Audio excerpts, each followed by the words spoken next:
Assalamualaikum warahmatullahi wabarakatuh.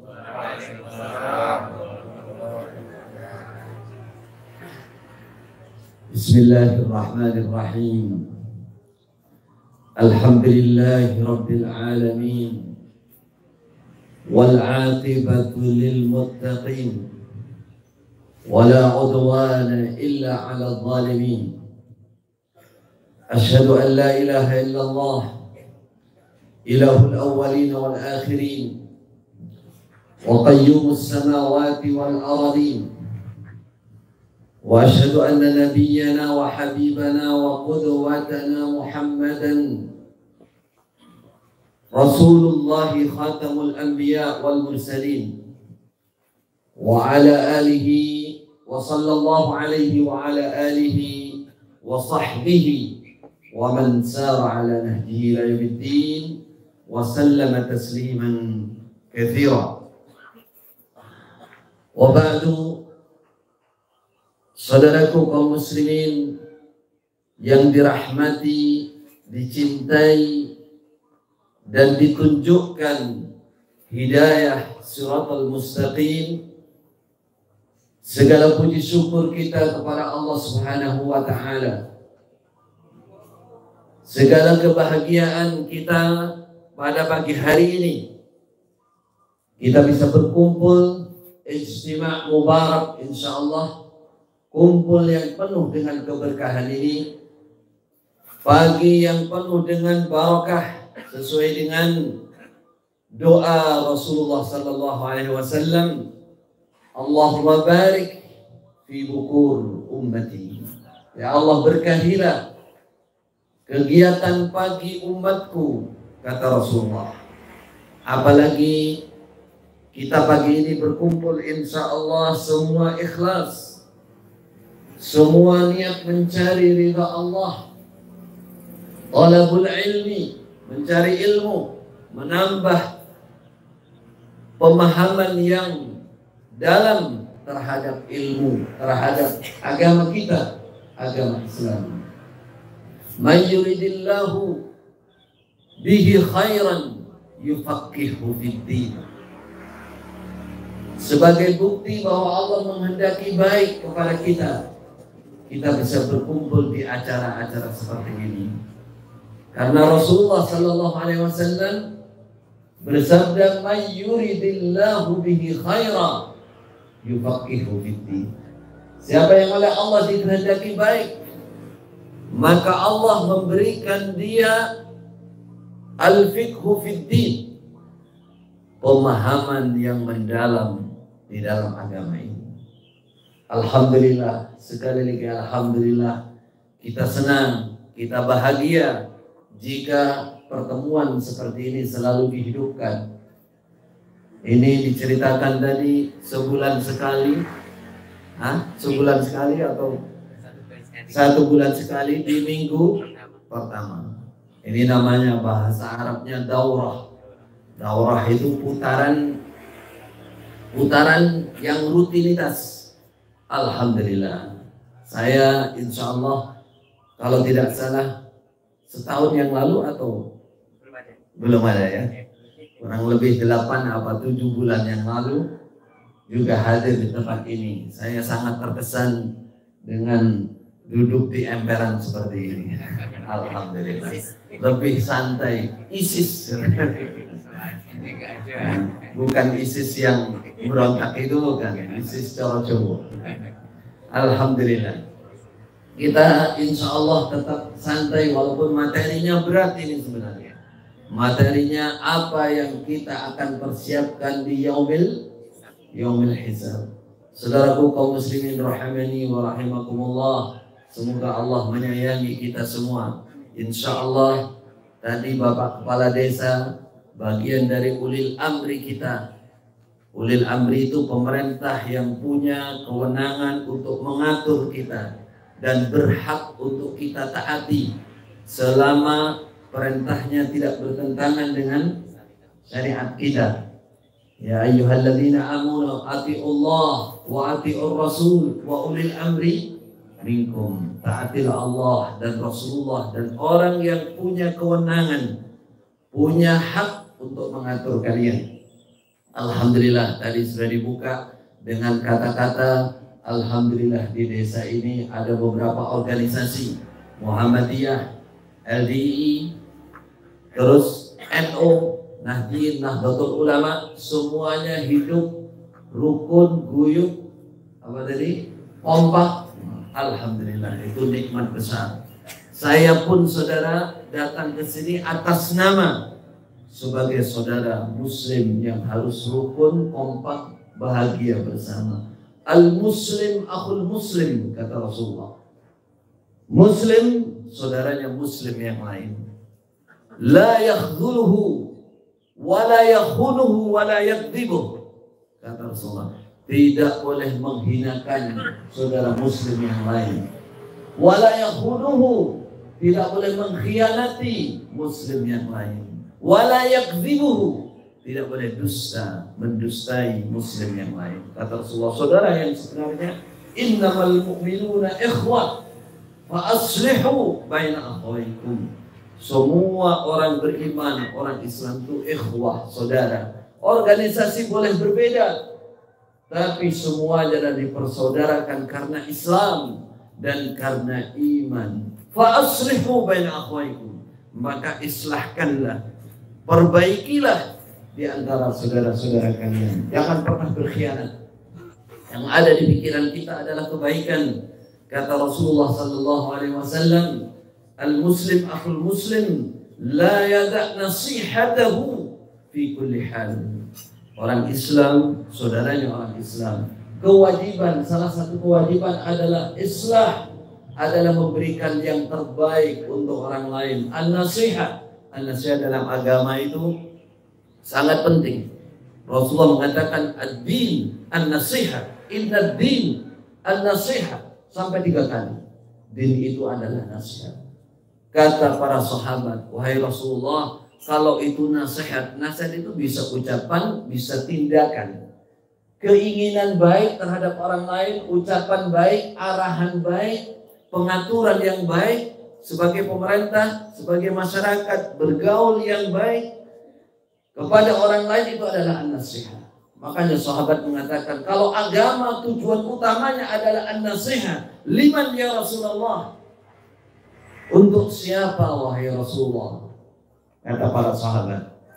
Rasulullah menjawab, lillahi wa li rasulihi wa li kitabihi wa li a'immatil muslimin wa ammatihim. 5 yang disebut oleh Allah. Nasihat itu ditujukan kepada Allah.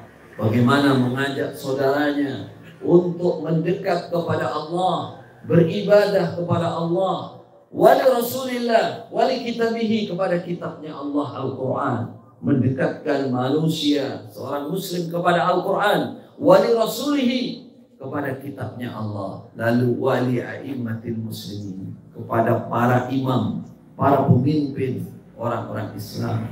Alhamdulillah, kita insya Allah di desa ini mayoritas Islam. Pemimpin desanya, Pak Kepala Desa juga Muslim, ya, Muslim Bapak Kepala Desa kita ini. Sudah kelihatan dari penampilannya, pembukaannya.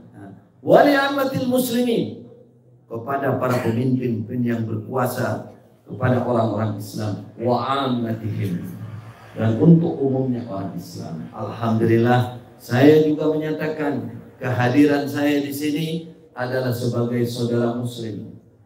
Walaupun tadi saya disebut saya ustadz atau apalah, itu hanya sekedar julukan dan nama saja. Sebenarnya kita bersaudara sebagai seorang muslim. Maka kewajiban kita adalah tadzkir. Persaudaraan yang utama adalah saling mengingatkan, saling memberikan motivasi dalam kebaikan. Difirmankan oleh Allah, innal insan lafi khusr wal asri innal insan lafi khusr. Demi waktu, demi masa, innal insan lafi khusr, semua manusia itu pasti rugi, tidak akan pernah beruntung, illal ladzina amanu, kecuali orang yang beriman kepada Allah.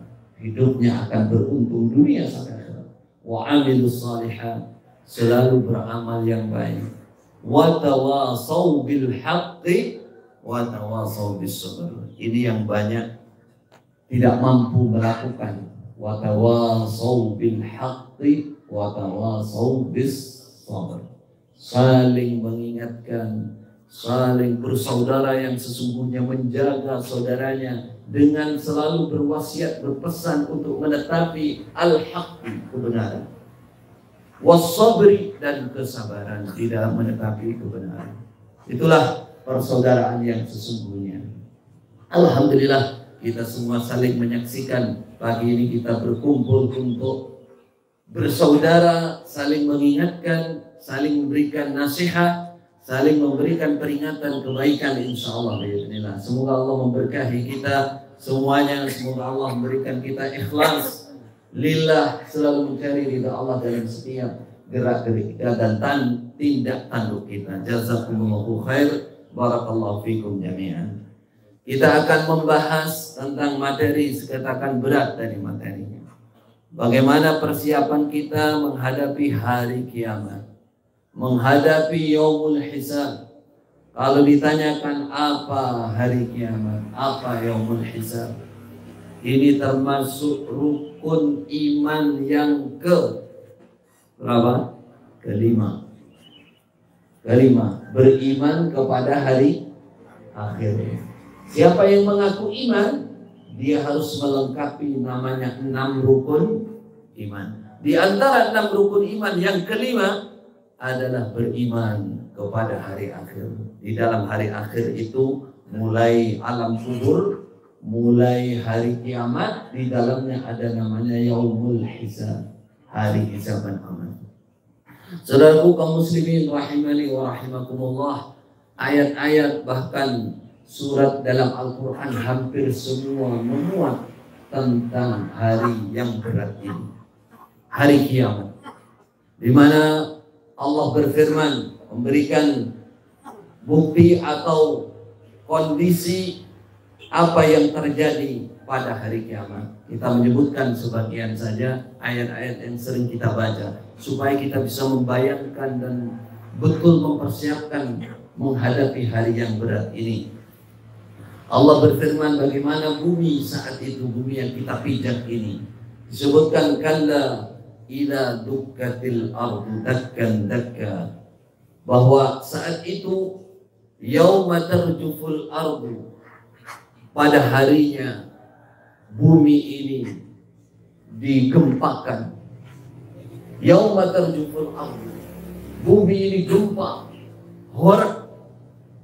Kalau kita sekarang mendapati musibah gempa di sebagian tempat, ya, kita bisa melihat bagaimana hancurnya rumah, bagaimana manusia, sekian ribu manusia ditelan bumi karena gempa. Besok gempa hari kiamat itu lebih dahsyat daripada itu. Bumi ini akan digempakan oleh Allah. Idza dukkatil ardu dakka, bahwa bumi digempakan oleh Allah. Yauma tubaddalul ardu ghairal ardi was samawat, bahwa besok bumi setelah digempakan diratakan oleh Allah. Wa idal jibalu nusifat, bahwa gunung-gunung yauma tasirul jibal, gunung ini saking kuatnya gempa bumi itu, gunung ini lepas dan dia terbang sebagaimana kapas, ringan saking kuatnya gempa bumi ini. Kalau sekarang gempa bumi yang kita lihat, adakah gunung sampai lepas, sampai cepot? Tidak ada. Bahwa besok semua gunung itu akan lepas. Setelah gunung itu lepas berterbangan dan bertabrakan, dia akan hancur. Gunung-gunung itu akan hancur dan bumi ini akan diratakan. Setelah bumi itu rata, maka manusia akan dibangkitkan dari dalam kubur. Ketika manusia dibangkitkan dari alam kubur, saudaraku kaum muslimin rahimani wa rahimakumullah, semua akan kembali seperti asalnya. Dia tidak pakai baju, barangnya mohon maaf akan kuncup lagi, dia akan nyeker lagi. Semua bangkit dari alam kubur. Bumi, di dalam bumi akan sepi dari penghuni. Dalam bumi ini akan dikeluarkan semua. Bumi akan menolak, semuanya akan dibangkitkan di hadapan Allah Subhanahu wa ta'ala. Setelah itu bagaimana cara Allah mengumpulkan manusia yang sudah dibangkitkan ini? Mereka akan digiring dengan api. Tidak ada satupun yang bisa menyelamatkan diri. Mereka akan digiring yang namanya ke padang mahsyar. Ke padang mahsyar. Padang yang akan disebutkan oleh Allah dalam Al-Quran tapi tidak ditentukan tempatnya. Maka dari itu para ulama berselisih di mana tempat padang mahsyar. Yang paling penting bumi semua rata, tidak ada yang bisa sembunyi. Semua digiring dengan api, saudaraku. Berpuluh-puluh tahun atau bertahun-tahun mereka berjalan kaki, digiring dengan api dan dikumpulkan namanya di padang mahsyar. Pada saat itu, saudaraku kaum muslimin rahimakumullah, tidak pakai baju, matahari didekatkan oleh Allah. Dalam riwayat disebutkan 1 mil. Para ulama berselisih dalam masalah ini. 1 mil ini bisa 1 mil darat, bisa 1 mil. Bahasa Arab itu mil itu, kalau ibu-ibu pernah bercelak sering ya. Wadahnya celak itu kan ada yang dicelupkan itu sepanjang apa? Ya paling segini.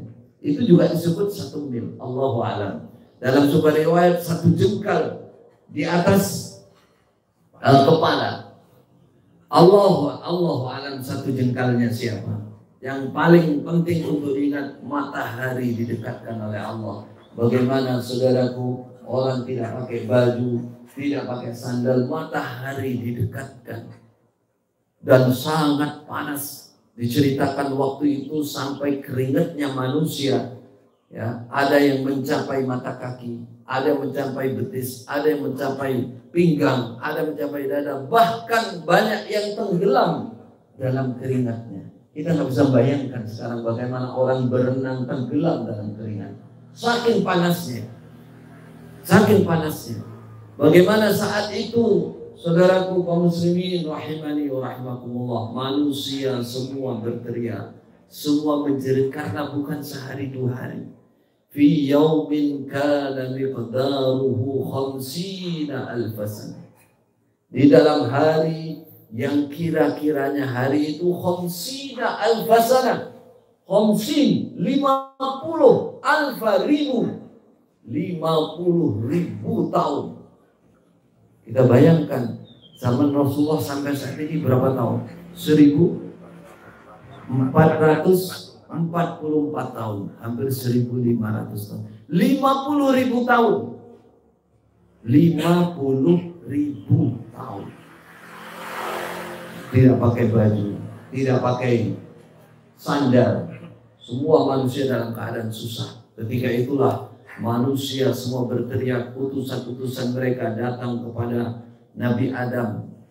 Kemudian Nabi Adam juga tidak sanggup, saya tidak sanggup. Allah pada saat ini marah, yang aku malu menghadap Allah karena aku telah melanggar satu perintah dari Allah.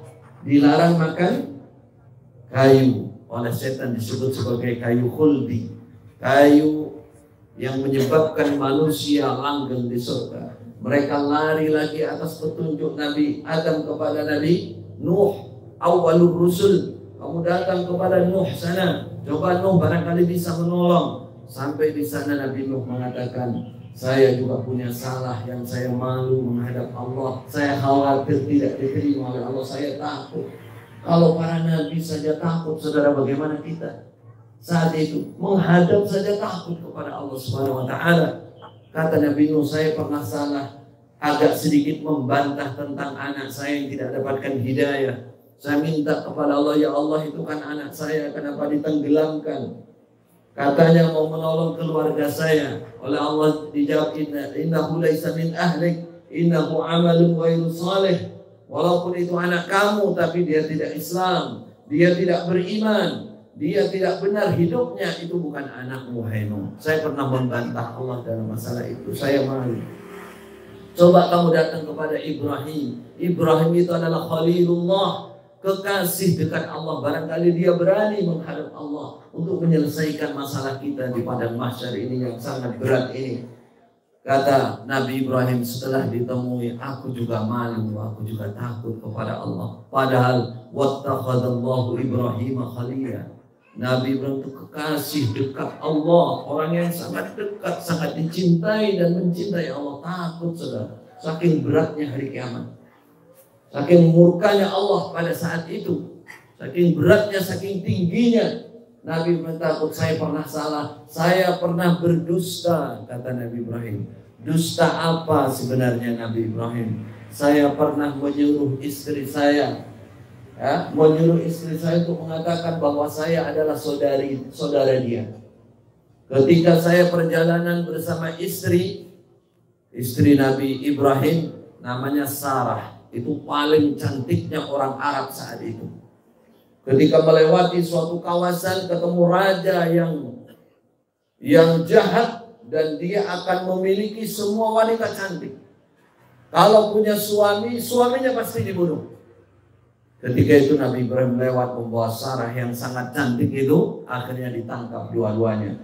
Kata Nabi Ibrahim, kalau kamu ngomong bahwa aku suamimu, pasti aku mati. Maka kamu bicara, nanti kalau ditanya, kamu bilang aku saudaramu. Aku ini adalah saudaramu. Kan aku juga saudaramu, saudara se-Islam. Kata Nabi Ibrahim, saudara Muslim, aku sama-sama Islam dengan kamu. Kamu nggak salah. Itu oleh Nabi Ibrahim dibilang dusta, saudara. Bagaimana dengan kita ini?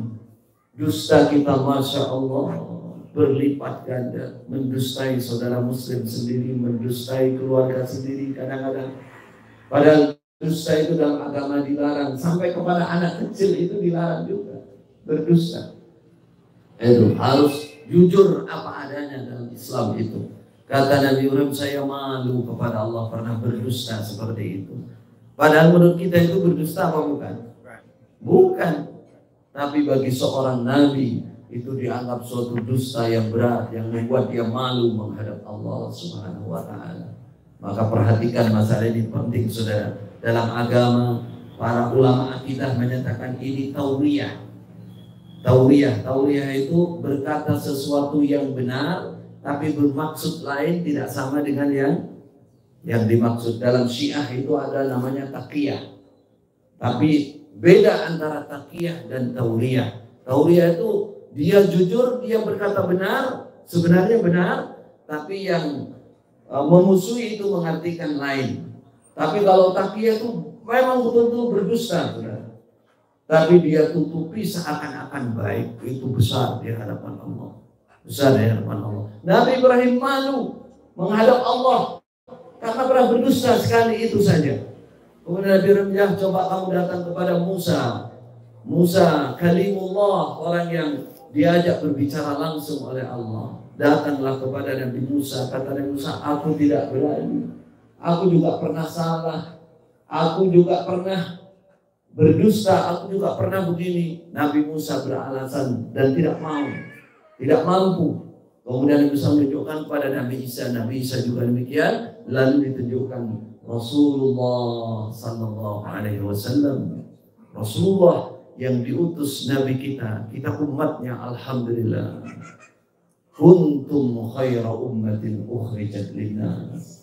Kita termasuk manusia umat yang terbaik dibandingkan umat yang terdahulu. Mungkin kita bertanya, oh pokoknya toh aku sing ngapain? Apanya saya yang baik? Ya seperti inilah. Kebaikan kita itu karena kita mengikuti Rasulullah. Karena kita menetapi agama Islam.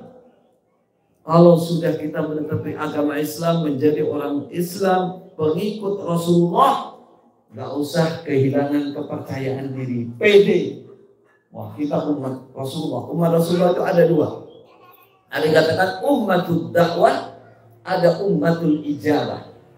Ummatul dakwah itu semua manusia yang hidup pada zaman Rasulullah dan setelah Rasulullah sampai hari kiamat, itu disebut ummatul dakwah. Umat Nabi yang terkena harus mendengarkan dakwah Nabi. Nah, kita ini bukan ummatul dakwah saja, kita adalah ummatul ijabah. umat yang menerima dakwah Rasulullah Sallallahu Alaihi Wasallam. Alhamdulillah. Karena itulah saudaraku, hari yang berat itu Rasulullah sebagai manusia yang termulia, Sayyidul Anbiya wal Mursalin, Sayyid para utusan Allah, para Sayyidul Anam, Sayyid di antara manusia. Kata Rasulullah, ana Sayyid wala fakhra, ana Sayyidu waladi Adam wala fakhra. Aku adalah orang terbaik di antara anak Adam ini. Wala fakhra, tapi aku tidak sombong. Nah, saat itulah dibuktikan saudara, Rasulullah Sallallahu Alaihi Wasallam mengatakan, akulah yang siap melaksanakan amanat ini, keinginan kalian. Lalu Rasulullah berjalan menghadap Allah, sujud di bawah arsy. Saat itulah saudara, setelah Rasulullah memuji Allah dengan ilham dari Allah, alhamdulillah kita menjadi umat beliau. Lalu irfa ya Muhammad, angkat kepalamu, angkat badanmu wahai Muhammad. Wasal tu'ta, silahkan kamu minta sekarang, kamu akan dikasih apa yang kamu minta. Washfa' tushaffa', silahkan kamu mensyafaati, kamu diberi hak untuk mensyafaati. Apa yang dilakukan oleh beliau Rasulullah Sallallahu Alaihi Wasallam, manusia yang paling rahmatan lil alamin, paling cinta kepada manusia, paling sayang kepada umatnya. Yang pertama saudaraku, ya Rabbi iqdi bainan nas, ya Allah selesaikanlah hukum antara manusia ini, selesailah hukum ya Allah. Hizaban amal yaumul mizan mulai ya Allah, kami sudah berat sekali kondisi kami. Baik ya Muhammad, saya layani. Sejak itulah dimulai hukum dalam beberapa tahun ke depannya. Satu persatu manusia akan menghadap Allah, akan menghadapi yang namanya apa? Yaumul hisab. Saya tambahkan yang terkesan dan membuat kita bersyukur lagi, apa yang kedua yang beliau sampaikan kepada Allah. Ya Rabbi ummati. Ya Allah, umatku. Siapa yang dimaksud oleh Rasulullah? Ummatul ijabah, Muslim, ummatul ijabah, orang yang menerima ajakan dakwah Rasulullah Sallallahu Alaihi Wasallam. Itu ada perhatian khusus sampai beliau diberi hak oleh Allah untuk mendatangi neraka walaupun dari luar dan melihat, meneliti di mana umatnya saat itu. Sampai dalam sebuah riwayat diceritakan ada di dalam neraka orang yang menyatakan la ilaha illallah. Man qala la ilaha illallah, paham maknanya, mengerti maksudnya, bahwa semua ibadah hanya untuk Allah. Dia bersih dari kesyirikan, dia bersih dari kekufuran. Wa kana fi qalbihi mithqalu dzarratin min iman, di dalam hatinya ada keimanan walaupun hanya seberat semut hitam. Apa keimanan ini maksud? Keimanan terhadap la ilaha illallah, bahwa Tuhan yang berhak disembah itu hanya Allah Subhanahu wa ta'ala. Bisa diselamatkan saudara. Karena itulah umat Nabi Muhammad sallallahu alaihi wasallam, di antaranya kita ini, alhamdulillah, qulu alhamdulillah, bersyukurlah saudara kepada Allah, kita termasuk umatnya. Kata Rasulullah, inni la arju an takunu nisfa ahli jannah. Aku berharap, memohon kepada Allah agar kalian menjadi separuh, setengah dari ahli surga. Subhanallah. Surga itu saudara, tempat yang sangat luas, tempat yang sangat luas. Dikatakan arduhas samawati wal ardh.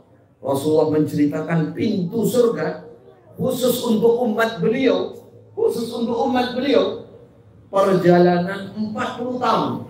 Dari gawang ke gawang berikutnya itu, kalau ditempuh orang berkendaraan itu 40 tahun.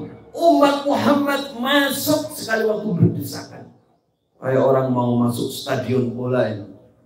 Tapi itu pintu yang segitu lebarnya, berarti umat Muhammad banyak sekali masuk surga. Separuh, bahkan sebuah riwayat 2/3 ahli surga. Maka bersyukurlah sebagai umat Rasulullah Sallallahu Alaihi Wasallam. Itu mungkin gambaran secara umum bagaimana beratnya besok di hadapan Allah Subhanahu Wa Taala.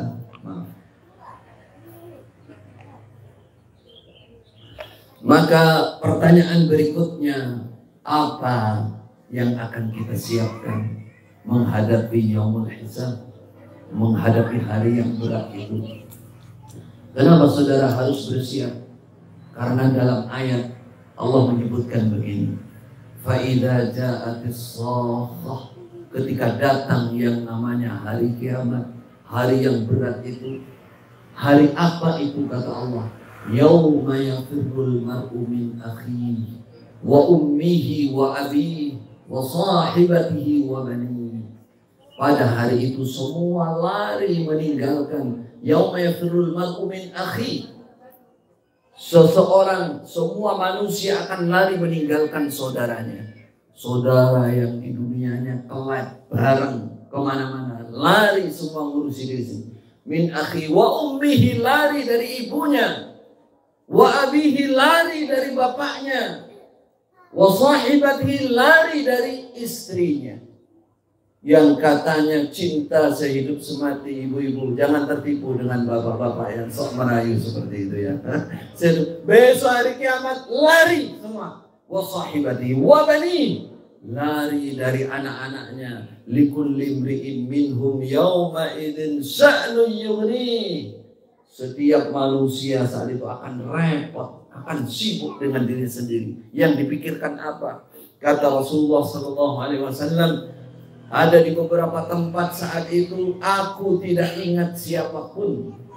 Ibu Aisyah, istri tercinta, yang beliau yang menjadi tempat kelangenan tempat kerinduan beliau, bertanya, wahai Rasulullah, adakah engkau ingat kami pada hari kiamat? Kata Rasulullah, hari kiamat itu hari yang berat. Saya mengingat kalian hanya di akhir saja.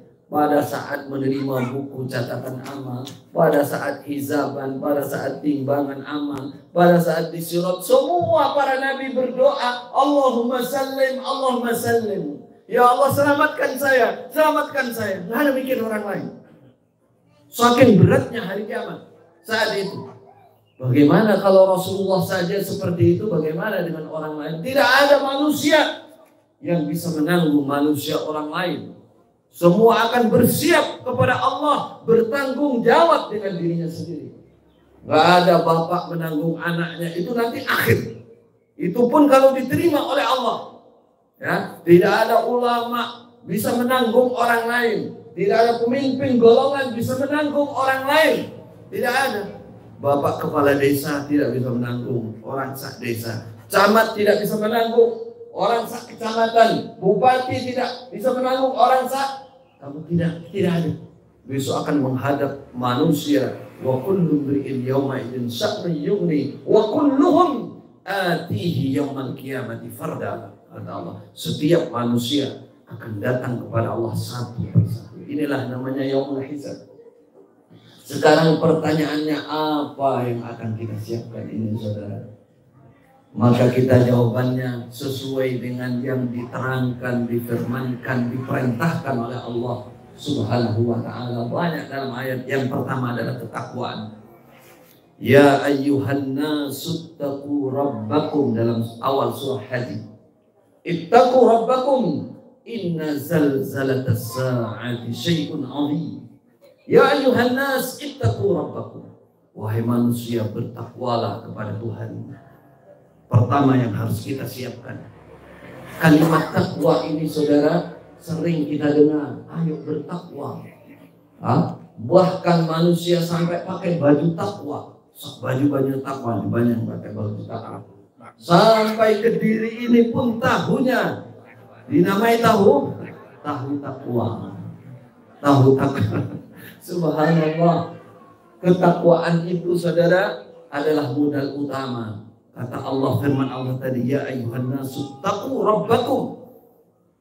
Kenapa kalian harus bertakwa? Allah menyebutkan inna zalzalatas sa'ati syai'un 'azim. Sesungguhnya gempa hari kiamat itu, goncangan hari kiamat itu adalah sesuatu yang sangat berat. Kamu harus bermodal ketakwaan supaya selamat dari goncangan hari kiamat itu. Yauma tarawunaha tadhhalu kullu murdi'atin amma arda'at. Pada saat itu ibu yang sedang menyusui, ibu-ibu bisa menghayati bagaimana sayangnya kepada anak yang sedang disusui. Anak yang masih bayi, tapi oleh Allah dinyatakan talhalu kullu murdi'atin amma arda'at. Setiap ibu yang menyusui akan meninggalkan, melemparkan anaknya. Saking takutnya, saking besarnya kejadian yang menakutkan saat itu. Talhalu kullu murdi'atin amma arda'at. Wa tada'u kullu dhati hamlin hamlaha. Wanita-wanita yang hamil, hamil muda, hamil tua, hamil biasa, hamil apapun, akan melahirkan dengan cepat. Saking takutnya. Sekarang banyak ibu-ibu keguguran karena stres. Ngira? Kata bu dokter, kamu ini stres. Stresnya besok itu bukan keguguran. Ibu-ibu sekalian, bapak ibu, hamil itu bisa langsung keluar saking beratnya hari kiamat. Ammar wa tad'u kullu dhati hamlin hamlaha wa taran nasa sukara. Manusia seperti orang mabuk semua. Bukan mabuk sambil jogetan dangdut, bukan. Mabuk itu saking stresnya, takutnya ada di kiamat. Wa taran nasa sukara wa ma hum bisukara. Mereka itu bukan orang mabuk biasa, bukan. Karena takutnya terhadap hari kiamat. Maka modal utama menghadapi hari kiamat adalah ketakwaan. Maka marilah kita tingkatkan ketakwaan ini. Apa takwa itu? Singkat cerita, yang perlu kita bina, kita wujudkan dalam hati kita. Kata Rasulullah sallallahu alaihi wasallam, at-taqwa hahuna. Rasa takut kepada Allah itu ada di dalam dada. Perasaan yang takut kepada Allah, yang tinggi takutnya kepada Allah, yang ada di dalam dada. Lalu dibuktikan dengan banyaknya menjalankan perintah Allah, banyaknya menjauhi larangan Allah. Itulah ketakwaan. Yang paling penting kita di akhir zaman ini, kehilangan ketakwaan itu di dalam hati. Gambaran ilustrasi atau pembuktian ketakwaan itu, ya, dia mengerjakan perintah, menjauhi larangan, dia menjauhi kemaksiatan, menjauhi keburukan. Yang ada di benaknya itu karena takut sama Allah. Karena takut sama Allah. Pernah Bapak Ibu dengan tiga orang yang masuk gua, kemudian tertutup dengan batu besar yang mengelundung dari atas. Ini contoh ketakwaan. Bahwa tiga golongan ini, yang pertama adalah birrul walidain, berbuat baik kepada dua orang tua. Yang kedua adalah meninggalkan pelanggaran zina, wal'iyadzubillah. Yang ketiga adalah menjaga amanat, menjaga kepercayaan.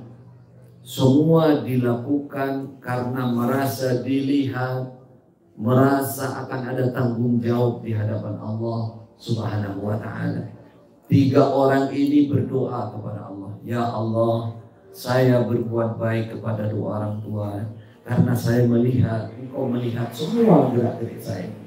Engkau akan menghisap, akan menghitung amalan saya. Dilakukan karena takut kepada siksa Allah.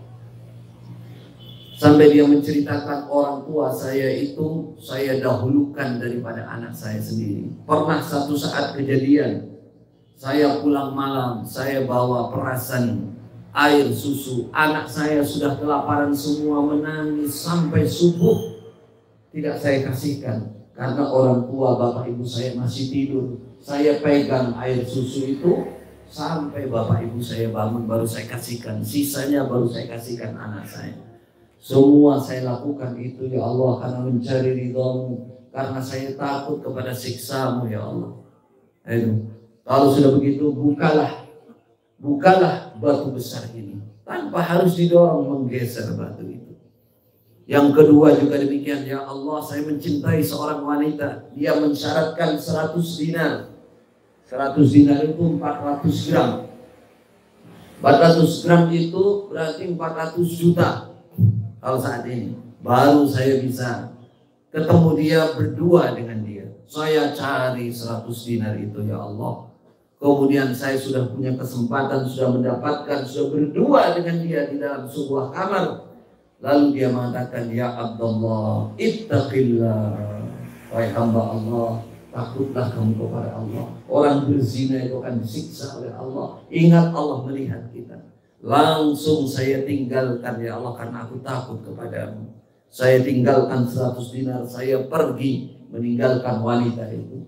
Kalau engkau memang betul meridhai apa yang saya perbuat, bukalah pintu, bukalah batu besar ini, menggeser saudara.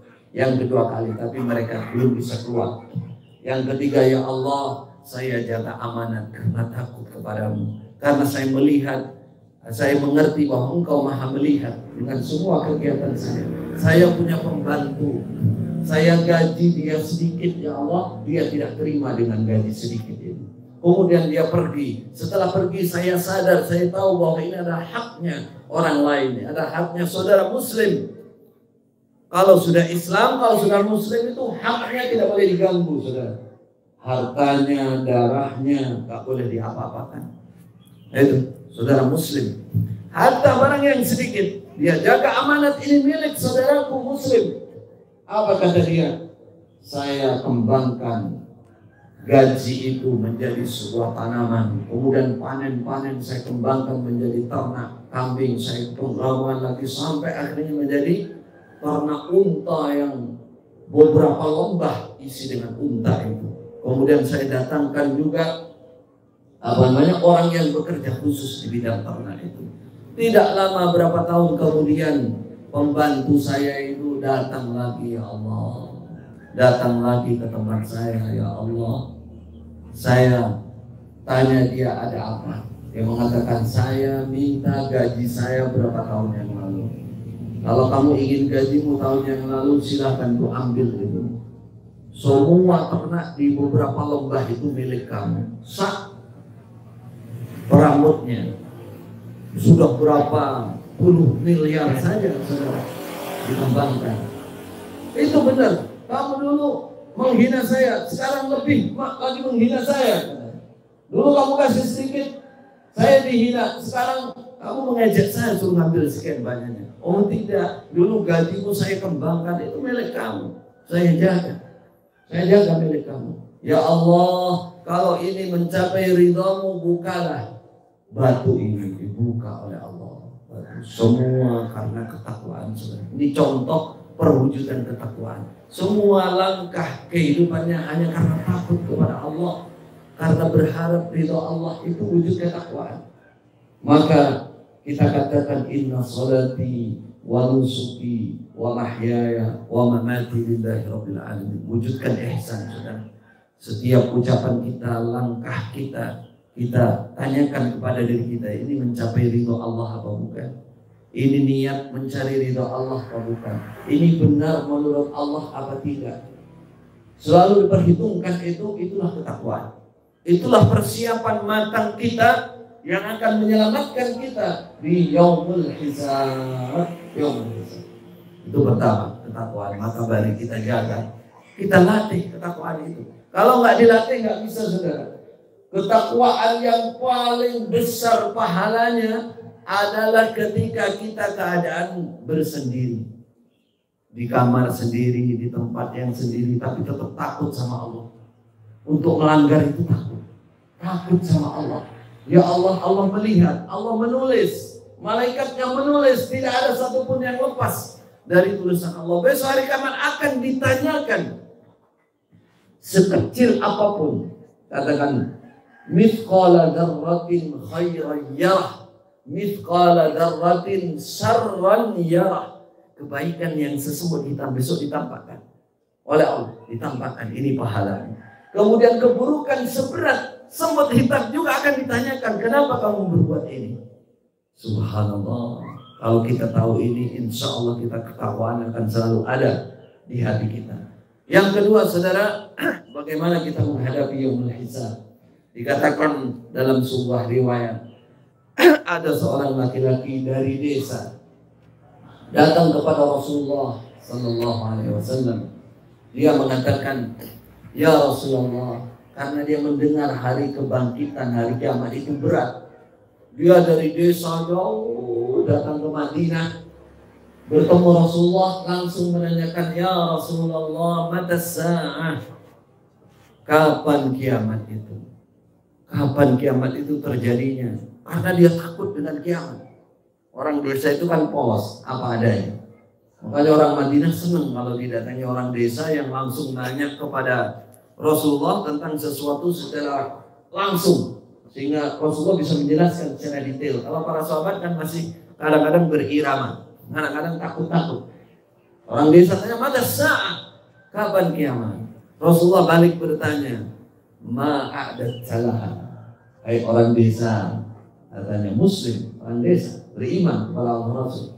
Baru ketemu itu dengan Rasulullah. Katakan, ma'adat salaha. Apa yang kamu siapkan menghadapi kiamat? Kamu kok nanya kiamat itu? Apa yang kamu siapkan menghadapi hari kiamat itu? Kata dia, ya Rasulullah, ma'adatu kabira syai'in min salatin wa siyamin wa ghairi dzalik. Aku tidak bisa menyiapkan sesuatu yang besar, apakah itu salat, apakah itu puasa. Ibadahku ini biasa-biasa saja. Saya nggak mampu menjadi ahli ibadah yang luar biasa, nggak mampu. Illa anni, kecuali satu, uhibbullah wa rasulah. Dalam sebagian riwayat, uhibbuka ya Rasulullah. Yang aku siapkan besok menghadapi hari kiamat yang dahsyat itu adalah cinta kepadamu wahai Rasulullah. Apa kata Rasulullah? Anta ma'aman ahbabta. Kamu besok hari kiamat akan disanding, akan ditolong bersama orang yang kamu cintai. Siapa yang dicintai? Rasulullah Sallallahu Alaihi Wasallam. Apa jawabannya saudara? Kesimpulannya, siapa yang ingin besok hari kiamat menghadapi kemudahan-kemudahan, jawabannya adalah cintailah Rasulullah Sallallahu Alaihi Wasallam. Rasulullah sangat cinta dan menyayangi kita, terutama yang di akhir zaman ini. Dalam sebuah riwayat Imam Ahmad mengatakan, Rasulullah pernah duduk suatu hari merenung, pandangannya jauh, membayangkan sesuatu yang jauh. Lalu beliau mengatakan, waditu allaqitu ikhwani, katanya, aku ingin sekali berjumpa ikhwan-ikhwanku. Kata Rasulullah, kata para sahabat, cemburu sahabat saat itu. Pandangan ke arah yang jauh, sama dengan istri kita, dengan kita, pandangan kita jauh, terus kita, aku rindu kepada kekasihku. Bisa disiram jangan itu saudara. Ini para sahabat di sekitarnya. Kata Rasulullah mengatakan begitu, aku ingin sekali bertemu ikhwan-ikhwanku. Apa kata sahabat? Alasna ikhwanaka ya Rasulullah. Bukankah kami ini adalah ikhwan-ikhwan engkau, saudara-saudara dekat engkau wahai Rasulullah? Siapa lagi? Masa bukan kami? Kata Rasulullah, antum ikhwani walastum, antum ashabi walastum ikhwani. Kalian adalah sahabat-sahabat dekatku, bukan ikhwanku. Lalu siapa manhum ya Rasulullah? Siapa mereka wahai Rasulullah? Rasul mengatakan, man alladzina amanu bi walam yarawni. Ikhwanku adalah orang yang beriman kepadaku, kata Rasulullah, percaya dengan aku, mengikuti dakwahku, mengikuti sunnahku, ya, mengikuti sunnahku. Katakan walam yarawni, dia tidak pernah melihat aku. Maka bersyukurlah, alhamdulillah kita menjadi umat akhir zaman, masih bersyukur yang tidak pernah melihat Nabi, namun kita beriman kepada beliau. Maka perhatikan cinta Rasulullah walaupun kita tidak melihat dia. Apa cinta itu saudara? Pasti kita semua bisa menjawab. Cinta itu adalah perasaan apa? Rindu. Kan begitu kan? Cinta itu adalah perasaan yang selalu ingat. Ini dalam hati. Mau makan ingat kamu, mau tidur ingat kamu, mau apa lagi? Mau berjalan ingat kamu, duduk ingat kamu, berdiri ingat kamu. Itulah orang dimabuk cinta. Mahabbatul qalbi pertama, Pertanyaannya begini, pernahkah kita ingat dengan Rasulullah? Jangan dijawab, nanti ketahuan.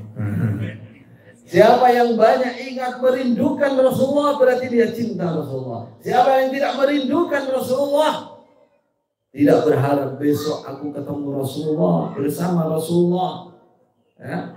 Sampai ada sahabat mengatakan yang dekat dengan Rasulullah, yang melayani Rasulullah terus. Rasulullah mengatakan, Rasulullah itu biasanya kalau diperbaiki orang, beliau tidak pernah diam untuk membalas.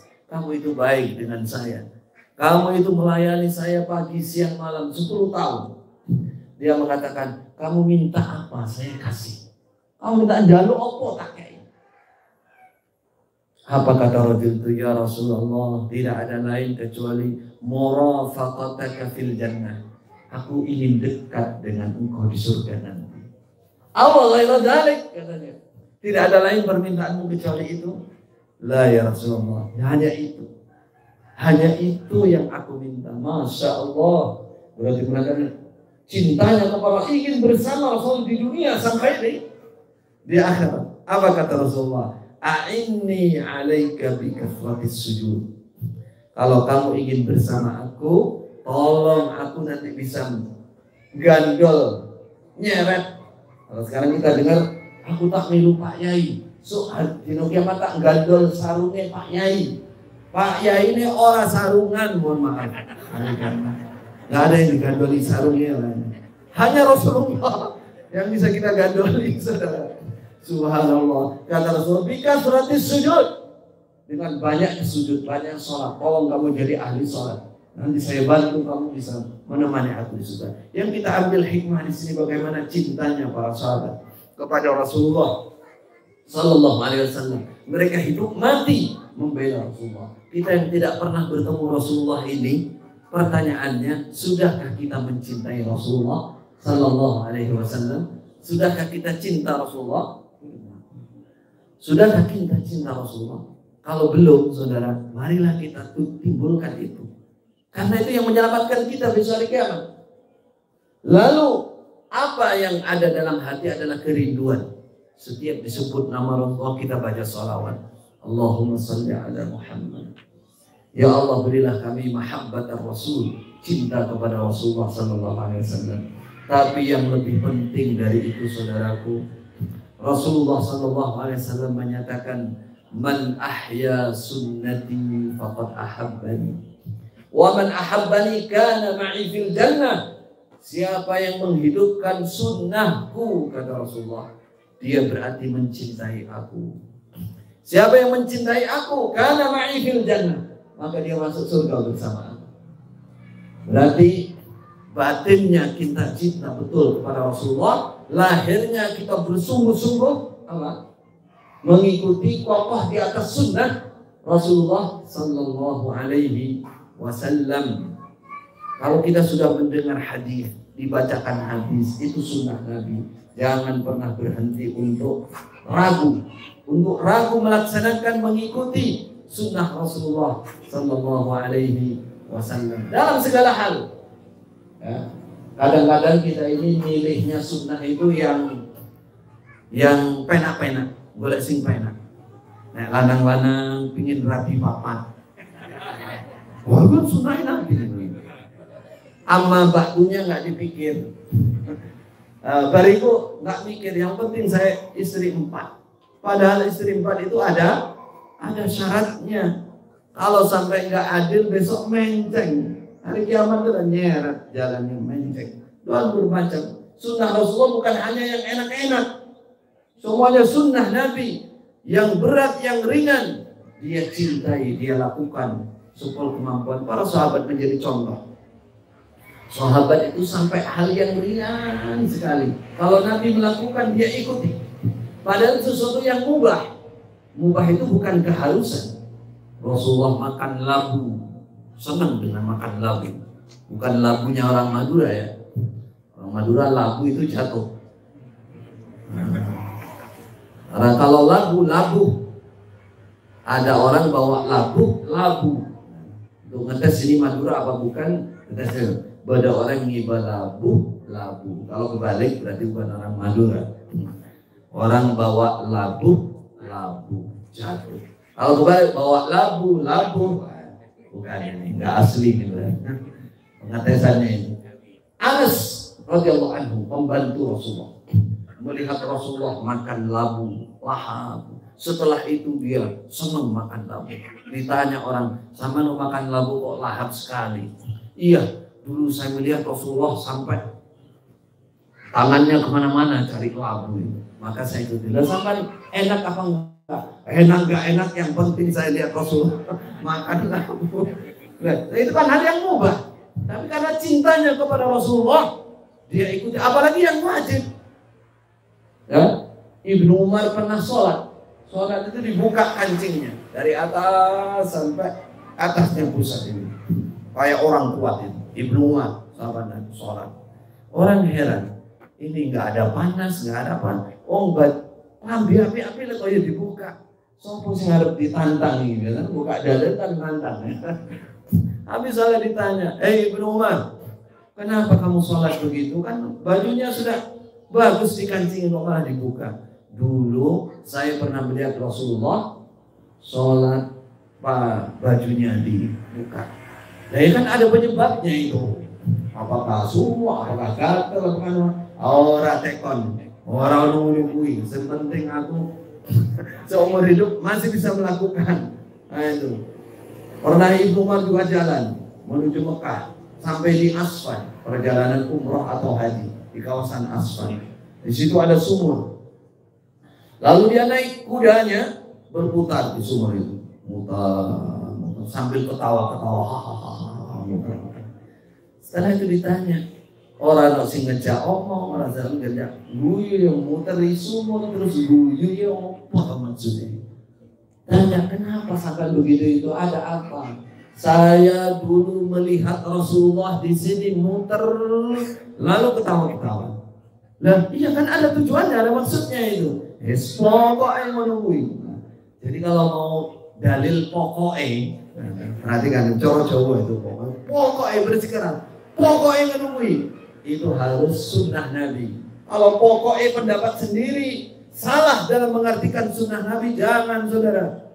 Pokoknya begini, pokoknya aku nerimanya begini, pokoknya belajar. Diingatkan tidak mau, itu bukan sunnah Nabi. Kalau pokok itu pakai sunnah Nabi. Kadang-kadang ada di antara kita ini gandrung atau mengkultuskan seorang guru. Ini bahaya. Seorang pemimpin, seorang guru. Jadi kita mengingatkan semuanya. Jangan mengkultuskan seseorang kecuali Rasulullah Sallallahu Alaihi Wasallam. Tidak boleh. Bahaya mengkultuskan seseorang. Kalau saya mengkultuskan seseorang hanya satu orang, wah bahaya. Kalau orang ini pas orang yang tidak benar, orang yang dusta, orang menyimpangkan agama, dibawa kita ke neraka. Orang yang tidak jujur, tidak amanat dalam menyampaikan dari Allah dan Rasulullah, ya. Apalagi orang berguru, misalkan di Mekah, di Madinah, mengatasnamakan Mekah, Madinah, bahaya saudara. Sekarang ini banyak yang begitu, banyak. Maka jangan satu.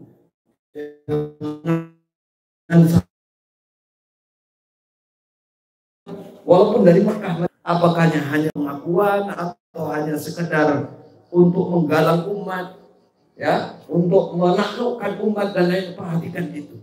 Jangan kepada satu orang, dengarkan masukan-masukan dari semua orang. Jadi kalau mengikuti sunnah, kalau mau pakai dalil pokoknya, Jawa ini harus betul-betul sesuai dengan sunnah Nabi, benar pengertiannya, sesuai dengan yang dimaksud oleh para ulama. Itulah kita di dalam menetapi sunnah. Marilah kita cintai sunnah Rasulullah Sallallahu Alaihi Wasallam. Kita dahulukan, jangan taklid. Itu tadi bahasa tadi, taklid itu umumnya orang dia mengikuti satu orang, nggak kemana-mana. Dia nggak mau buka mata, buka hati, padahal belum tentu orang itu benar. Manusia itu tempatnya salah, saudara. Kadang-kadang seorang ulama, seorang pemimpin, dia akan membina umatnya pada masanya, pada masa dia. Setelah masa berganti itu perlu perubahan, perlu peningkatan, perlu pelurusan. Makanya seperti itu. Itulah agama Allah. Agama Allah itu akan tegak di setiap zaman sesuai dengan keadaannya. Itulah mujizat syariat Islam. Mujizat syariat Islam. Yang paling penting cintai sunnah Rasulullah sallallahu alaihi wasallam. Sunnah Rasulullah sallallahu alaihi wasallam itu modal utama untuk kita menyelamatkan diri besok hari kiamat. Jangan taklid. Taklid itu menjadi bahan ketawaan orang. Saya contoh singkat saya. Ketika saya di Mekah, banyak orang taklid. Contohnya begini, ini masalah kecil saja. Saya punya teman. Teman saya ini sudah hafal doa ketika tawaf. Dia doa sambil angkat tangan sambil jalan. Kemudian orang Indonesia di belakangnya, mungkin dia tidak hafal, bukunya jatuh hilang. Waduh, buku doaku hilang. Orang-orang kan sesat seperti ini. Lalu teman saya ini berdoa, diikuti oleh orang, tetangganya orang teman saya ini di Singapura. Dia doa, diikuti. Tapi dia ragu, ini orang ini ikut saya apa enggak? Akhirnya bilang Allahumma. Dia banterkan, ikut bilang Allahumma. Ikut saya nih. Ini. Banyak yang ikuti. Dia masih ragu, ikut saya apa enggak ini? Tak rubahnya. Allah pertama biasa. Kedua dia meyakinkan. Allahumma ini. Allahumma ini. Allahumma itu. Allahumma itu. Dan wah tenan iki melu aku. Allahumma ini itu. Allahumma ini itu. Apa maksud Allahumma ini itu? Ini contoh taklid. Sehingga dia ketawa sambil tawa. Jadi lucu orang taklid. Kadang-kadang taklid itu saudara perhatikan. Taklid itu definisinya adalah qabulu qauli ghairin bila hujjah. Menerima ucapan lain dengan tanpa dalil. Ini di Indonesia ini marak menerima ucapan orang lain pakai dalil. Apakah ini termasuk taklid? Banyak yang taklid saudara walaupun pakai dalil. Apa maksudnya? Dalil yang disalah artikan. Nah, ini bahaya juga. Banyak awam tertipu dia pakai dalil, tapi dalil ini disimpangkan maknanya, artinya disimpangkan. Ini yang berbahaya. Nah, bagaimana kita supaya tahu? Berguru, belajar yang betul, dengarkan dari semua perbandingan yang ada, sehingga kita nanti bisa menilai mana yang benar, mana yang salah. Ini berbahaya. Makanya cinta sunnah Rasulullah jangan sampai salah arti. Giliran ketika berdoa waktu tawaf tadi, ini kejadian yang kedua saya sendiri mengalami. Saya lihat orang kehilangan buku doanya juga. Buku doanya sambil dorong ibunya tawaf. Yang pertama, dia berdoa kepada Allah bahasa Indonesia, bebas doanya. Dikira di sebelahnya itu bukan orang Indonesia. Saya pakai baju kayak begini, serbanan ditutup, saya di sebelahnya berdoa sambil jalan. Ya Allah, salah satunya ya. Ya Allah, saya pergi umrah ini ngutang ya Allah. Ngutang ya Allah, tolong pulang ini lunasi utang saya ya. Sambil ketawa dan saya bilang, insya Allah lunas Pak utangnya. Dari lunas utangnya. Giliran saya di Multazam, saudara. Di Multazam. Ada orang kita juga, orang Indonesia. Sudah lama berjuang bersama saya. Saya di belakang. Berjuang sampai nempel di antara Hajar Aswad dan pintu Ka'bah ini. Mau nempel. Wah, berhasil dengan nempel. Blok. Apa dia katakan? Ya Allah, bapak saya ya Allah. Ya Allah, istri saya ya Allah. Ya Allah, anak saya ya Allah, sebutkan semua. Saya terpulang, Mas, doanya apa? Nanti saya bilang, anakmu, bujumu, dia Pak no. Karena harus jelas berdoa. Ya sudah kalau lali kabeh aku ya. Karena belum persiapan. Nah, inilah contoh mengikuti sunnah, semangatnya tok tapi ilmunya hilang. Maka ikuti sunnah Rasulullah, perhatikan, alhamdulillah kita sekarang banyak guru, banyak menyampaikan sunnah-sunnah Rasulullah. Ketika itu sudah benar memahami, ikuti. Karena itu modal utama untuk meringankan beban kita besok hari kiamat. Yang terkhusus diingatkan sebagai penutup. Ya, ada hal-hal penting yang disebutkan oleh Allah yang menjadi penyebab utama kegagalan besok hari kiamat. Di antaranya adalah makan harta riba. Alladzina ya'kuluna riba la yaqumuna illa kama yaqumu minal mas. Besok orang pemakan riba, saudara, hari kiamat dia akan berdiri sebagaimana orang gila. Dia akan linglung saking beratnya. Rasulullah sallallahu alaihi wasallam di dalam sebuah riwayat ketika Isra Mi'raj, beliau melihat seseorang di dalam neraka yang perutnya menggunung, isinya ular. Isinya ular. Rasulullah menanyakan, siapa itu wahai Jibril? Betapa beratnya siksa dia. Perut menggunung, isinya ular di dalamnya. Al-Ghazali mengatakan, alladzina ya'kuluna riba. Mereka lah orang-orang yang makan riba.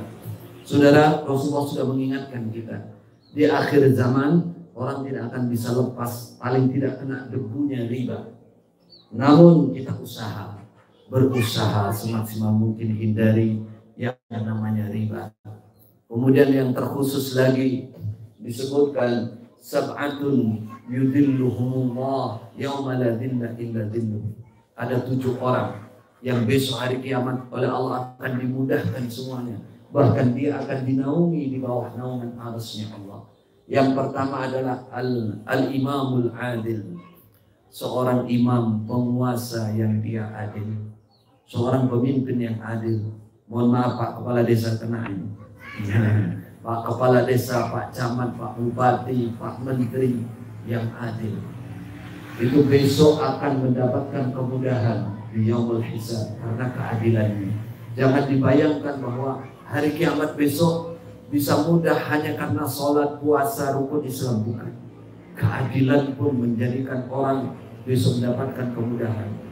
Kalau tidak adil, maka akan mendapatkan kesusahan. Kata Rasulullah, jangankan memimpin ribuan orang, 10 orang saja tidak melakukan keadilan, besok akan dibelenggu tangannya, tidak akan bisa melepas belenggu itu kecuali keadilan. Maka kita lihat bagaimana pemimpin Islam, keadilannya, adil dalam segala hal. Nah, Khalifah Ali pernah di kawasan Irak, beliau kehilangan baju besi, ini contoh keadilan. Kehilangan baju besi, baju yang sangat mahal, baju kalau sekarang anti peluru untuk berperang. Lalu baju itu ada di tangan orang Yahudi. Yahudi yang di bawah dalam kekuasaan itu, bukan Islam. Bukan Islam, Yahudi. Bagaimana dengan sesama Muslim? Dari hikmah ini keadilan. Ketika dipegang Yahudi, akhirnya Yahudi ini ditangkap, dibawa ke pengadilan. Pengadilannya waktu itu hakimnya Suraih, hakimnya Khalifah Ali. Khalifah Ali melaporkan bahwa itu adalah baju besi saya. Kata Yahudi, bukan, ini baju saya. Buktinya ada di tangan saya. Kata hakimnya, dia mengatakan, wahai Amirul Mukminin, wahai imamnya orang imam. Amirul Mukminin itu zaman dulu khalifah. Khalifah itu penguasa wilayah, pemerintah Islam. Jadi kalau ada sekarang orang menamakan imam, misalkan imam Habib Rizik itu dikatakan imam besar, itu maksudnya pemimpin sebuah golongan. Banyak sekarang golongan-golongan menamakan imam amir. Ketahuilah bahwa itu bukan imam amir yang dimaksud di dalam hadis yang khalifah. Mana khalifah? Kadang-kadang ada golongan itu membentuk amir, membaiat seorang amir, tapi dia menamakan amirnya itu khalifah, padahal itu bukan penguasa, itu bukan. Tidak ada dalam sejarah, tidak ada dalam pemahaman para ulama Mekah Madinah, tidak ada seperti itu. Kalau pemimpin golongan ya silakan mau dinamakan imam, amir boleh, tapi itu bukan amir yang khalifah, bukan. Itu yang pertama. Ketika Khalifah Ali, seorang penguasa, dia di sidang, kata hakimnya, dia mengatakan, Imam Amirul Mu'minin, al-bayyinah, mana saksinya? Samankan yang menuduh, ini yang mengambil, saksinya mana? Kata Khalifah Ali, anak saya yang ngerti betul dengan baju saya. Oh, nggak bisa. Saksi itu harus dari selain keluarga, nggak bisa. Oh, kalau begitu ya saya kalah. Ya sudah, berarti baju ini adalah milik Yahudi. Diputuskan oleh hakim jadi milik Yahudi. Pergi gitu aja. Padahal itu khalifah, penguasa saat itu. Orang Yahudi ini asalnya nggak tahu, nggak ngerti bahwa itu khalifahnya. Itu penguasanya Yahudi sekalipun di tempat itu. Kalau di Indonesia itu presidennya, itu roisnya, dia nggak paham. Karena setelah ada sidang katakan hakimnya bilang, ya Amirul Mu'minin, wahai amirnya orang-orang iman. Baru dia, ini amirnya tuh, ini khalifahnya. Kata Yahudi, coba saya ingin tahu siapa yang dimenangkan ini. Ternyata Yahudi dimenangkan karena amirnya tidak punya saksi, tidak ada saksi. Akhirnya pergi. Sebelum pergi Yahudi bilang, ya Amirul Mu'minin, ya Amirul, panggil gitu juga. Asyhadu an la ilaha illallah wa asyhadu anna Muhammadar Rasulullah. Saya masuk Islam. Saya tahu Islam adalah agama yang sangat adil.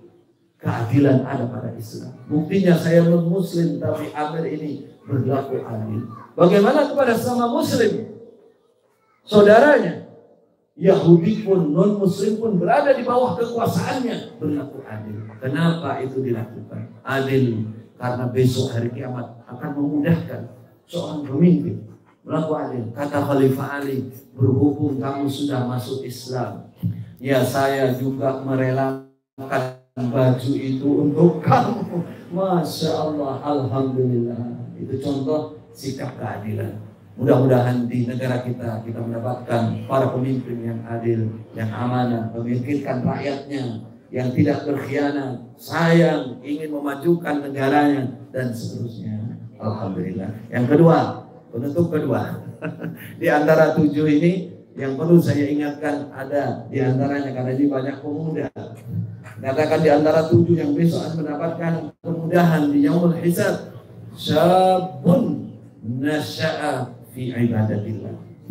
Seorang pemuda yang dia pertumbuhannya, dia tumbuh dalam beribadah kepada Allah Subhanahu wa ta'ala. Ya syabab, wahai pemuda-pemuda, ingatlah, siapa yang tumbuh masa mudanya selalu dalam beribadah kepada Allah, maka dialah orang pertama yang besok akan selamat hari kiamat.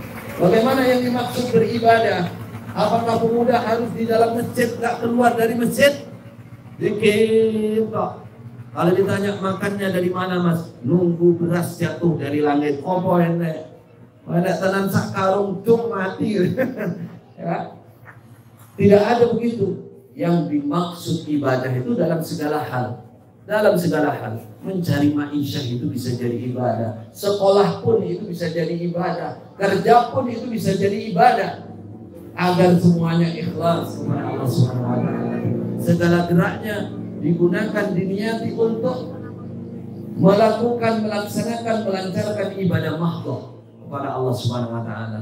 Mencari uang, niatnya untuk apa? Niatnya biar bisa bersedekah, biar bisa menjaga diri, mencukupi diri keluarganya. Kerja juga demikian, bertani juga demikian. Apapun yang kita lakukan, ujungnya adalah kita niati untuk meningkatkan ibadah mahdhah kepada Allah Subhanahu wa ta'ala. Itulah yang bisa kita sampaikan pada pertemuan ini. Semoga Allah memberkahi kita semua, memberkahi dan merahmati kita semua. Semoga desa ini Allah menjadikan desa yang makmur, desa yang barokah, desa yang penuh dengan kerahmatan dari Allah, karena guyub dan rukunnya, lahir batinnya, tidak ada dusta di antara kita.